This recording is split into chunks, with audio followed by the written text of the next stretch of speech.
नमस्कार, good news today देख रहे हैं आप। मैं हूं आपके साथ वैभव राज शुक्ला। आप देख रहे हैं जीएनटी स्पेशल। सावन का महीना चल रहा है, आसमान से आस्था के बादल बरस रहे हैं और धरती पर शिव भक्ति की लहरें हिलोरें भर रही हैं। इस माहौल में आज गुड न्यूज टुडे स्पेशल में आज आपको लिए चलेंगे देश भर में मौजूद महादेव के उन अद्भुत और अनोखे मंदिरों में जहां महादेव निराले रूपों में विराजमान है। ऐसे अनोखे शिवधाम जिनकी स्थापना की कहानी आपको हैरान कर देगी। इसी कड़ी में सबसे पहले आपको लिए चलते हैं मध्य प्रदेश के रायसेन, जहां एक ऐसा शिव मंदिर मौजूद है जिसके लिए कहा जाता है कि इसकी स्थापना और निर्माण जामवंत ने खुद अपने हाथों से करी थी। इस धाम में इतिहास महादेव के साथ साथ श्री कृष्ण से भी जुड़ा हुआ है। बताया जाता है कि रायसेन में मौजूद यही वो स्थान है जहां पर शिव भक्त जामवंत की बेटी जामवंती से श्री कृष्ण ने विवाह किया था।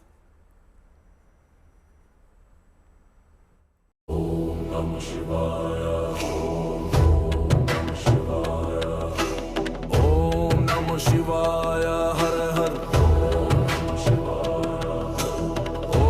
नमः शिवाय, हर हर ओम नमः शिवाय, हर हर ओम नमः शिवाय, हर हर ओम नमः शिवाय, हर हर। शिव मंदिर जहां मौजूद है 3 युगों का संगम। भगवान जामवंत जी ने इस मंदिर का निर्माण किया। वो धाम जहां आज भी है युगों पुरानी शिव गुफा। वर्ष पर्यंत ये जल भरा रहता है और इसी जल का अभिषेक भोलेनाथ को किया जाता है। जहां स्वयं सूर्य देव करते हैं महादेव का अभिषेक। भगवान सूर्य अपने आदिदेव भगवान शिव का पहली किरण के साथ श्रृंगार करते हैं और अभिषेक करते हैं। जहां आज भी मौजूद हैं जामवंत के पैरों के निशान। यहाँ से जामवंत जी ने निकले थे और आगे तक पैरों के निशान देखे जा रहे हैं। जहां द्वापर युग में हुआ था जामवंत और श्री कृष्ण का महायुद्ध। जामवंत जी भगवान श्री कृष्ण से पराजित हुए तो उन्हें भान हुआ ये तो मर्यादा पुरुषोत्तम श्री राम है। वो नगर जो आज भी श्री कृष्ण को मानता है दामाद। यहाँ जो जामगढ़ के लोग हैं और क्षेत्र के लोग हैं वो भगवान श्री कृष्ण को अपना रिश्तेदार मानते। मध्य प्रदेश का रायसेन जहां विंध्याचल की पहाड़ियों के मस्तक पर स्थापित है महादेव का युगों पुराना धाम। महादेव का ये धाम शिव गुफा मंदिर कहलाता है। कहा जाता है कि इस शिवलिंग की स्थापना त्रेता युग में जामवंत ने की थी। उन्हीं के नाम पर इस इलाके को जामगढ़ कहा जाता है। प्रत्यक्ष रूप से भगवान जामवंत की गुफा जामगढ़ में मौजूद है। भगवान जामवंत द्वारा भोलेनाथ की स्थापना यहाँ की गई और यहाँ दिव्य रूप में अभी संत लोग निवास कर रहे हैं। स्वरूपानंद सरस्वती जामगढ़ पधारे, विद्यासागर जी संत जामगढ़ पधारे जी, वो हीरापुर वाले गुरुजी जामगढ़ पधारे। उनने अनुभव किया कि भैया इन गुफाओं में अभी संत दिव्य रूप में रह के वायुपान करके और यहाँ तपस्यारत हैं। ये प्रमाण उन तीनों संतों ने इस जगह का दिया। ये किंवदंती नहीं, संतों का वचन।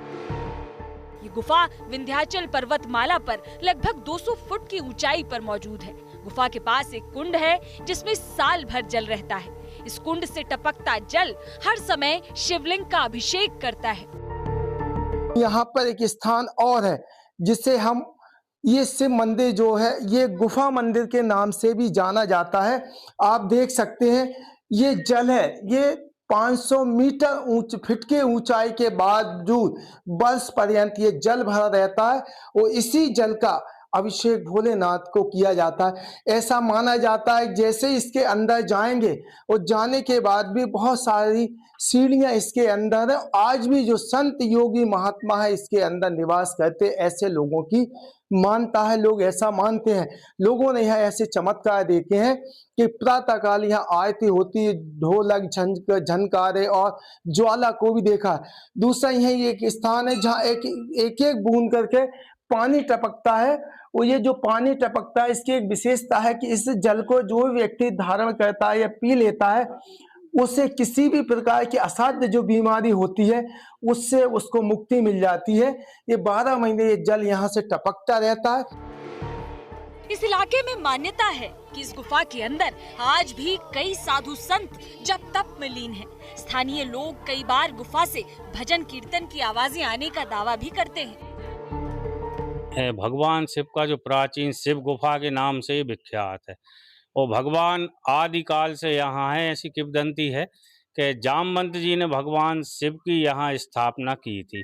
तो यो युगों प्राचीन शिव गुफा है और इस स्थान की एक विशेषता है कि जो विंध्याचल पर्वत हैं वो स्वयं यहाँ भगवान का अभिषेक करते हैं। और बुजुर्गों ने ऐसा बताया कि ब्रह्म मुहूर्त में गांव से यहाँ से जामगढ़ लगा हुआ है, तो ब्रह्म मुहूर्त में भगवान शिव की जो पूजा है वो सिद्ध महापुरुषों द्वारा सिद्धों द्वारा की जाती रही है। खास बात यह है कि महादेव की आस्था से सींची गई ये पावन भूमि श्री कृष्ण की ससुराल भी मानी जाती है। पौराणिक ग्रंथों में उल्लेख मिलता है कि इसी जगह श्री कृष्ण ने जामवंत की बेटी जामवंती से विवाह किया था। जामगढ़ अपने आप में प्रमाण है। कभी इसका नाम जाम्बगढ़ रहा है, इस गांव का नाम अपभ्रंश होते होते जामगढ़ हो गया है। तो भगवान श्री कृष्ण की ससुराल के रूप में भी यह जामवंत जी की गुफा है पास में ही, तो ये विख्यात है। तो अपने आप में भगवान श्री राम, भगवान श्री कृष्ण और इस समय जो कलयुग चल रहा है, तो 3 युगों का यह स्थान है। और जामवंत जी चिरजीवी रहे हैं। आज भी जामवंत जी माना जाता है कि हैं वो अमृत उन्हें प्राप्त रहा है। जामवंती और श्री कृष्ण से जुड़े इसी संदर्भ के चलते जामगढ़ के लोग श्री कृष्ण को अपना दामाद मानते हैं। यहाँ जो जामगढ़ के लोग हैं और क्षेत्र के लोग हैं वो भगवान श्री कृष्ण को अपना रिश्तेदार मानते। कोई उन्हें लल्ला कहता है, कोई जीजा कहता है, तो वो जामाता हैं जामगढ़ के भगवान श्री कृष्ण। तो कितना भव्य और अद्भुत रिश्ता है जामगढ़ का और भगवान श्री कृष्ण का। बताया जाता है कि त्रेता युग में श्री राम ने जामवंत को ये वरदान दिया था कि द्वापर युग में कृष्ण अवतार के समय घटनाओं का चक्र उन्हें इस स्थान पर लेकर आएगा।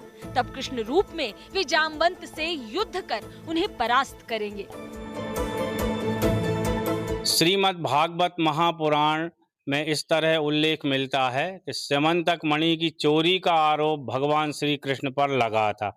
तो उस कलंक को मिटाने के लिए भगवान श्री कृष्ण जी यहाँ जामवंत पधारे विंध्याचल पर्वत पर और जामवंत जी से उनका 27-28 दिनों तक महायुद्ध हुआ। उस युद्ध में जब जामवंत जी भगवान श्री कृष्ण से पराजित हुए तो उन्हें भान हुआ कि ये तो मर्यादा पुरुषोत्तम श्री राम हैं, जिन्होंने भगवान श्री राम से वरदान मांगा था कि प्रभु आज तक मुझे कोई परास्त नहीं कर पाया, मेरी इच्छा है कि मैं कभी परास्त हूँ। तो भगवान श्री राम ने उन्हें वरदान दिया था कि जब द्वापर में भगवान श्री कृष्ण के रूप में मैं अवतरित होऊंगा तो तुम्हारा ये वरदान पूरा होगा। तो एक तरह से अपने भगवान द्वारा भक्त को जो वरदान दिया था उसकी पूर्ति का भी ये स्थान है। जामगढ़ के पास भगदेई गांव में जामवंत ने द्वापर युग में एक और शिवलिंग की स्थापना की थी। मान्यता है कि भक्त जामवंत ने एक रात में महादेव के इस मंदिर का निर्माण किया था। मंदिर जिस पहाड़ी पर मौजूद है वहां आज भी पुरानी चट्टानों पर पैरों के निशान देखे जा सकते हैं। दावा किया जाता है कि ये जामवंत जी के पैरों के निशान हैं। रायसेन जिले के विंध्याचल की पर्वत की एक तलहटी है जहां पे बसा हुआ है रायसेन जिले के बरेली तहसील का जामगढ़ गांव। जामगढ़ भगदेई ये दोनों गांव विंध्याचल की पर्वत श्रेणी में।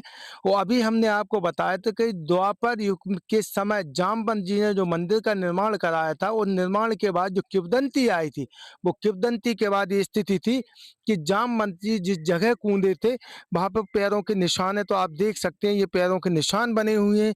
यहाँ पर एक बीजक भी लिखा हुआ है। दायां पैर का निशान है, बाएं पैर का निशान है, फिर दाएं पैर का निशान है, फिर बाएं पैर का निशान। ये निशान हमें कहाँ तक मिलेंगे? लगभग 1 किलोमीटर तक मिलेंगे। जहां गुफा है जामवंत जी की वहां तक मिलेंगे। भगवान श्री कृष्ण और जामवंती की विवाह गांठ से लेकर भक्त जामवंत की अगाध आस्था तक महादेव का ये धाम युगों युगों से सनातन धर्म की कई कहानियों को खुद में समेटे आज भी शान से खड़ा है। रायसेन से राजेश रजक के साथ bureau report, good news today. अब मध्य प्रदेश से सीधे आपको लेकर चलते हैं उत्तर प्रदेश और पश्चिमी उत्तर प्रदेश के बागपत में आपको दर्शन करवाते हैं उस पावन शिवधाम के, जहां पर पहुंचकर संसार की पहली कांवड़ यात्रा संपन्न हुई थी। महादेव का वो धाम जिसकी स्थापना की कहानी भगवान परशुराम से जुड़ी हुई है और उन्हीं के नाम पर भोलेनाथ यहां परशुरामेश्वर कहलाते हैं।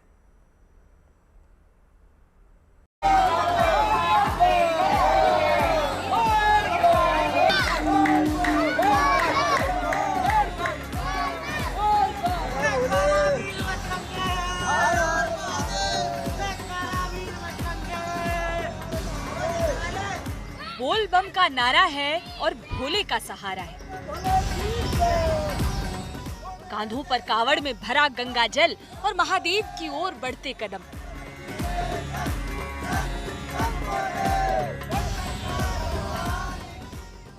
कोई मनोरथ पूरा करने के लिए करता है तो कोई महादेव के भक्ति भाव में विभोर होकर इस यात्रा पर निकलता है। लेकिन युगों युगों से आस्था की ये यात्रा यूं ही चली आ रही है।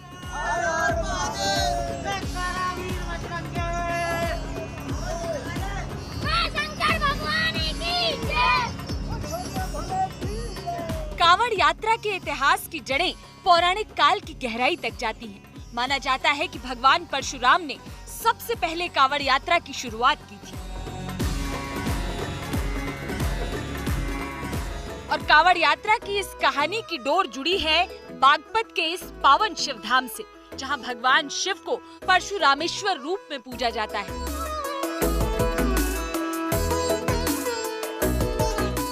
पश्चिमी यूपी के बागपत में स्थित परशुरामेश्वर महादेव मंदिर अपने आप में रहस्यमयी, ऐतिहासिक और चमत्कारी गाथा समेटे हुए है। कहते हैं कि एक भयानक अपराध के पश्चाताप स्वरूप इस शिवधाम की स्थापना खुद भगवान परशुराम ने की थी। बताया जाता है कि परशुराम ने अपने पिता की आज्ञा पर अपनी ही मां का वध कर दिया था, लेकिन इस पाप बोध ने उन्हें विचलित कर दिया। तब पश्चाताप की अग्नि में तपते हुए परशुराम ने अपने हाथों से इस स्थान पर शिवलिंग की स्थापना की। फिर हरिद्वार से गंगा जल लाकर भगवान शिव का जलाभिषेक किया। माना जाता है कि यहीं से कांवड़ यात्रा की परंपरा का बीज पड़ा। परशुराम के नाम पर कभी परशुरामेश्वर धाम कहलाने वाला ये मंदिर कालांतर में पूरा महादेव धाम कहलाने लगा। बताया जाता है कि इस मंदिर में स्थापित शिवलिंग जागृत और चमत्कारी है। ये शिवलिंग समय समय पर अपना रंग बदलता है, जो आस्था रखने वालों के लिए अद्भुत और अलौकिक अनुभव होता है। बता दें कि पूरा महादेव मंदिर का इतिहास भी बेहद दिलचस्प है। बताया जाता है कि मुगल शासक औरंगजेब ने इस शिवधाम को नष्ट करने की कोशिश की थी। औरंगजेब ने हाथी से शिवलिंग को खिंचवाया था, लेकिन औरंगजेब न तो शिवलिंग और न ही उसमें लोगों की आस्था को इंच भर भी डगा सका। तब से इस मंदिर को अजर अमर शिव शक्ति का प्रतीक माना जाता है। ये जो हमारा शिवलिंग स्थापित है, ये किसी भी व्यक्ति द्वारा नहीं है स्थापित है। ये भगवान परशुराम जी द्वारा जब इनकी माता जी का उन्होंने वध किया, उसके पश्चाताप के पश्चात वो हरिद्वार से गंगा जल लाकर शिवलिंग का स्थापना की, भगवान भोले शंकर की आराधना की। उसके बाद उन्होंने जल चढ़ाया। तो जब से ही ये परंपरा चली हुई है। दो चीजें हैं, तो कहा जाए से औरंगजेब ने भी उखाड़ने की कोशिश की। हाँ, औरंगजेब ने भी प्रयास किया। उसने हाथी से इनको शिवलिंग को खींचने का प्रयास किया, चैनों से बनवा के।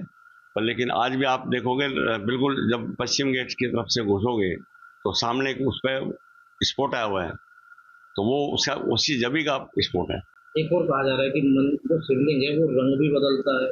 हाँ, समय समय पर जैसे अब सावन शुरू हो गया है, तो जब कोई भी श्रद्धालु अपने श्रद्धा भाव से देखेगा तो उसको थोड़ा दिखाई देगा। मान्यता है कि जो भी सच्चे मन से यहाँ मन्नत मांगता है, उसकी हर कामना पूरी होती है। यही वजह है कि यूपी ही नहीं बल्कि दिल्ली, हरियाणा, राजस्थान और पंजाब तक से श्रद्धालु सावन में इस मंदिर में जलाभिषेक करने आते हैं। हर साल सावन में पूरा महादेव धाम में बड़ी संख्या में कांवड़िए पहुँचते हैं।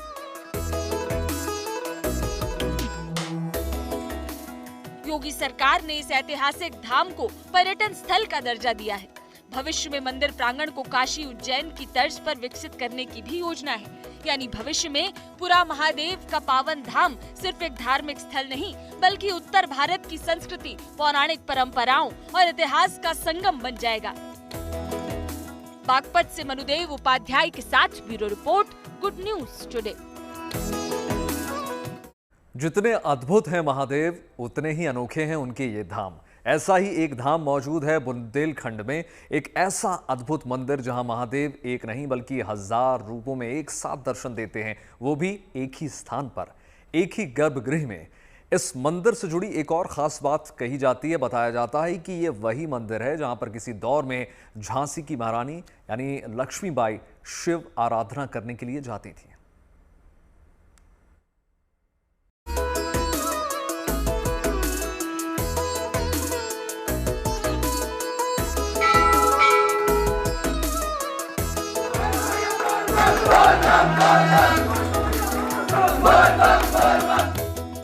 महादेव एक हैं, रूप अनेक हैं। लेकिन झांसी के इस अनोखे शिवधाम में महादेव के अनेक रूप उनके एक ही स्वरूप में समाये हैं। ये अद्भुत धाम है झांसी के हजारिया महादेव। महादेव का वो अनुपम धाम जहां एक शिवलिंग में 1000 शिवलिंग समाये हैं। चूंकि मंदिर के मुख्य शिवलिंग में 1000 छोटे छोटे शिवलिंग बने हुए हैं, इसी कारण इसे हजारी शिवलिंग के नाम से भी जाना जाता है।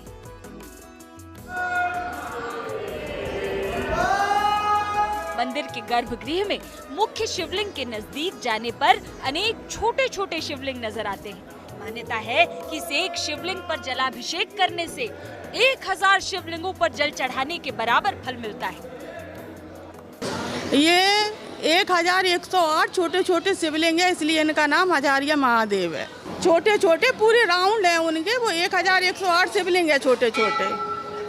1000 शिवलिंग का मतलब यह है कि 1101 अगर इधर दर्शन करते हैं तो एक बार में पूर्ण होते हैं भोलेनाथ के दर्शन साक्षात एक ही शिवलिंग में। बुंदेलखंड के झांसी में मौजूद इस प्राचीन शिवधाम में भक्तों की अपार आस्था है। यहाँ सावन और महाशिवरात्रि जैसे मौकों पर लोग दूर दूर से दर्शन पूजन के लिए दौड़े चले आते हैं।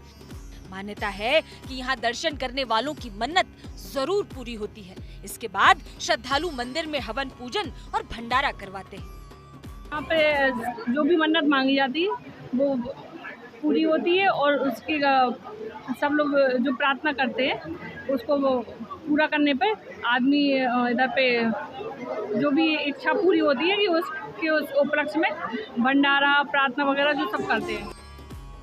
हजारिया महादेव मंदिर का इतिहास सैकड़ों साल पुराना है। माना जाता है कि इस मंदिर को मराठा शासन से पहले गोसाइयों ने बनवाया था। बताया जाता है कि कभी झांसी की महारानी लक्ष्मीबाई यहाँ रोज महादेव के दर्शन पूजन करने आती थी। झांसी के इस शिव मंदिर में आने वाला हर श्रद्धालु इस बात को आज भी बड़े गर्व के साथ बताता है। जे माँ वीरांगना लक्ष्मीबाई यहाँ पे पूजा अर्चना करने आती थी पानी वाली धर्मशाला पे, और जे गोसाइयों के समय का मंदिर है क्योंकि बहुत प्राचीन मंदिर है। यहाँ से जो भी मनोकामना मांगी जाए एक बार में पूर्ण होती है। ये गोसाइयों के शासन काल में हमारे पूर्वजों ने बनवाया था और झांसी की रानी भी यहाँ पूजा करने आती थी। ये बहुत पुराना रानी लक्ष्मीबाई के ज़माने का मंदिर है। इसका इतिहास बहुत पुराना है और क्या है, यहाँ पे हर आदमी की मनोकामना पूरी होती है। भोलेनाथ जी सबकी सुनते हैं। इस मंदिर से जुड़ी एक मान्यता ये भी है कि जब जब बुंदेलखंड क्षेत्र में सूखा पड़ता है तो यहाँ जल चढ़ाने से महादेव अपने भक्तों का कल्याण करते हैं। बुंदेलखंड में करीब 25 साल पहले सूखा पड़ा था, तो इनको शंकर जी को बाल्टियों, ये यहाँ पे बावड़ी है, कुआं है, तो बाल्टियों से भर रहा था। उस टाइम मोटर वोटर नहीं चलती थी ज़्यादा, तो बाल्टियों से भरा था। तब जाके ये पूरा जब शिवलिंग डूब गई थी तब जाके बरसात हुई थी। ये ऐसा 2 बार हो चुका है। जब जब बुंदेलखंड में सूखा पड़ता है तब इसी प्रकार का इनको वो करते हैं। एक शिवलिंग पर जल चढ़ाकर 1000 शिवलिंग पर जल चढ़ाने जितना पुण्य अर्जित करने की कामना के साथ सावन के महीने में दूर दूर से भक्त महादेव के इस अनोखे धाम में दर्शन करने आते हैं। झांसी से अजय झा के साथ bureau report, good news today. बात करेंगे उस शिवधाम की जहां पर महादेव एक पवित्र गुफा में विराजते नहीं। ये अमरनाथ गुफा नहीं है और ना ही ये कश्मीर के बर्फीले पहाड़ों में मौजूद है, बल्कि ये गुफा मौजूद है राजस्थान की धरती पर, जहां अरावली के पर्वत श्रृंखलाओं के बीच एक प्राचीन गुफा में विराजे हैं महादेव। ये गुफा आपको अमरनाथ गुफा की याद दिला देगी। शायद यही वजह है कि स्थानीय लोग इस शिवधाम को छोटे अमरनाथ भी कहते हैं।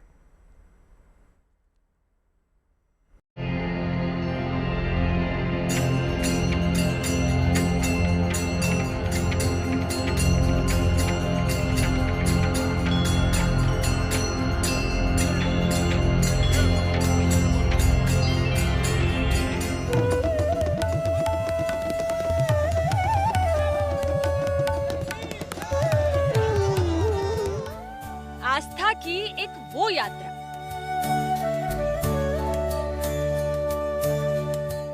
और आस्था की एक यात्रा ये भी।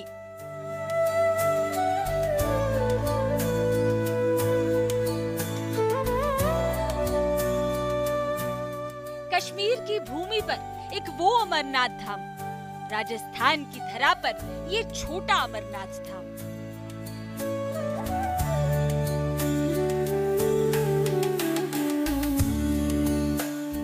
पवित्र अमरनाथ गुफा की तरह दिखने वाली ये गुफा राजस्थान के अलवर में मौजूद नलदेश्वर महादेव का पावन धाम है। कश्मीर में अमरनाथ की तरह ही राजस्थान के अलवर में मौजूद इस धाम में भोलेनाथ एक गुफा में विराजमान है। कश्मीर में अमरनाथ गुफा के लिए मान्यता है कि ये वही पवित्र स्थान है जहां भगवान शिव ने मां पार्वती को अमरता की रहस्य कथा सुनाई थी। यही वजह है कि बेहद मुश्किल भरा और दुर्गम रास्ता होने के बावजूद श्रद्धालु अमरनाथ यात्रा पर जाते हैं। लेकिन अमरनाथ गुफा जैसी दिखने वाली इस गुफा तक पहुंचना भी आसान नहीं है। नलदेश्वर धाम तक पहुंचने के लिए पहाड़ियों में लगभग 3 किलोमीटर का दुर्गम रास्ता पैदल पार करना पड़ता है। घने जंगल के बीच कई जगहों पर झरने और फिसलन भरा रास्ता पड़ता है। इन तमाम चुनौतियों को पार करने के बाद लगभग 350 सीढ़ियों की चढ़ाई कर इस पवित्र गुफा के दर्शन होते हैं, जहां देवादिदेव महादेव अपने पूरे परिवार के साथ विराजते हैं। लगभग 360 सीढ़ियां ऊपर चढ़कर गुफा में दर्शन के लिए जाना पड़ता है। शिव जी अपने परिवार के साथ एक गुफा में विराजमान है। यहाँ सब लोग आते हैं, श्रद्धालु आते हैं, पूजा अर्चना करते हैं। बताया जाता है कि एक दौर में इस क्षेत्र में भीषण अकाल पड़ गया था। तब यहाँ के राजा नल ने इस प्राचीन गुफा के अंदर बैठकर भगवान शिव की तपस्या की थी। उसके बाद से इस स्थान को नलदेश्वर के नाम से जाना जाता है। स्थानीय लोग इस शिवधाम को छोटा अमरनाथ कहते हैं। हर साल सावन के महीने में यहाँ मेला लगता है। कई राज्यों से लोग यहाँ भगवान शिव के दर्शन के लिए आते हैं, लेकिन सबसे ज्यादा भीड़ यहाँ सावन के सोमवार को रहती है। शिव के प्रिय महीने सावन के अंतिम सोमवार को नलदेश्वर महादेव धाम में विशाल भंडारे का आयोजन किया जाता है। सावन के भंडारे में महादेव को खीर और मालपुआ का प्रसाद चढ़ता है। इस समय नलदेश्वर धाम में सावन के महीने की छटा बिखरी है। दूर दूर से भक्त अपने आराध्य का आशीर्वाद लेने पहुँचे हैं। Bureau report, good news today. चलिए अब चलते हैं उत्तर प्रदेश के सहारनपुर में, जहां पर महादेव अपने महारूप में विराजे हैं। सहारनपुर के इस मंदिर में 5.25 फीट के नर्मदेश्वर महादेव के दर्शन होते हैं। तो वहीं पर मध्य प्रदेश के रायसेन में एक ऐसा शिवधाम भी आपको दिखाएंगे, जहां पर एक बिल्वपत्र चढ़ाने पर 1108 बिल्वपत्र चढ़ाने जितना पुण्य प्राप्त होता है। नमः शिवाय, हरि ओम नमः शिवाय, ओम नमः शिवाय। महादेव का मनभावन सावन आया तो शिवधामों में भक्ति की भागीरथी बहने लगी। ये तस्वीर सहारनपुर के नर्मदेश्वर महादेव धाम की है, जहां देवादिदेव महादेव का 5.25 फीट का अद्भुत शिवलिंग स्थापित है। ये शिवलिंग कोई सामान्य शिवलिंग नहीं, बल्कि 5.25 फीट ऊंचा नर्मदेश्वर शिवलिंग है। बता दें कि नर्मदा नदी से निकलने वाले शिवलिंग ही नर्मदेश्वर कहलाते हैं। इस मंदिर में लगभग 25 साल पहले नर्मदेश्वर महादेव का ये शिवलिंग नर्मदा नदी से लाकर स्थापित किया गया था। सावन के सभी सोमवारों को नर्मदेश्वर शिव का अलग अलग तरीके से श्रृंगार किया जाता है। इस सावन के पहले सोमवार को यहाँ भगवान शिव का प्रिय भभूत श्रृंगार किया गया। बता दें कि भभूत न केवल भगवान शिव के वैराग्य और त्याग का प्रतीक है, बल्कि ये मानव जीवन की क्षण भंगुरता की भी याद दिलाता है। ये श्रृंगार भक्तों को आत्मबोध की ओर प्रेरित करता है। नर्मदेश्वर महादेव का ये स्वरूप उनके भक्तों को बेहद भा रहा है।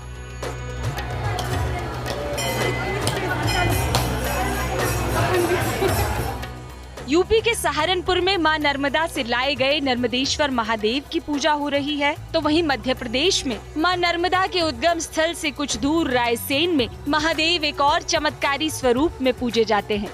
मध्य प्रदेश के रायसेन जिले में मौजूद इस प्राचीन शिव धाम में महादेव अपने नीलकंठेश्वर स्वरूप में विराजे हैं। मान्यता है कि इस मंदिर में मौजूद शिवलिंग पर एक बेलपत्र चढ़ाने पर 1108 बेलपत्र चढ़ाने का पुण्य मिलता है। कहा जाता है कि इस प्राचीन मंदिर की स्थापना 400 साल पहले राजा मगरसेन ने अपनी दोनों पत्नियों के लिए की थी, जिसकी कहानी यहाँ होने वाले महालक्ष्मी पूजन में भी सुनाई जाती है। सहारनपुर से अनिल कुमार भारद्वाज और रायसेन से राजेश रजक के साथ bureau report, good news today. खास कार्यक्रम में इतना ही। देश और दुनिया की तमाम पॉजिटिव खबरों के लिए जुड़े रहिए गुड न्यूज टुडे के साथ। हमें दीजिए इजाजत। नमस्कार।